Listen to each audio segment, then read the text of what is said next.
ওরে আমার স্বামী, এটা তুমি কি আনিছো? এত বড় মাছ আনিছে আর করছে রান্না করে দিতে হবে। আচ্ছা, প্রথমে আমি আগে মাছটাকে ছিলেন কাইটে নিব ভালো করে।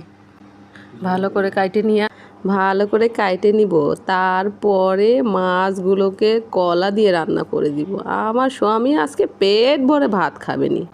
মাছটা কাটা হয়ে গেল।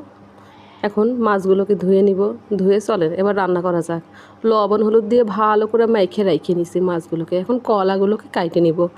কলাগুলো সুন্দর করে কাইটে নিয়ে এখন কড়াইয়ে তেল গরম করে মাছগুলোকে ভাইজে নিছি। লাল লাল করে ভাইজে নিতে হবে, তাইলে খাবারে একদম স্বাদ আসবে। তারপরে সব পেঁয়াজ মরিচ দিয়ে লাল করে দিয়ে সব মশলা দিয়ে একটু কষাই নিয়ে কলা দিয়ে কষাই নিয়ে একটু পানি দিয়ে ঝোল ঝোল করি ফুটাই নিয়ে সব মাছ দিয়ে দিলাম। এইবার হয়ে গেছে রান্না। এবার দেখা যাক কেমন লাগে আমার স্বামীর। ও, আমার স্বামী না খেয়ে আগেই প্রশংসায় পাগল। হ্যাঁ, ভালো হয়েছে।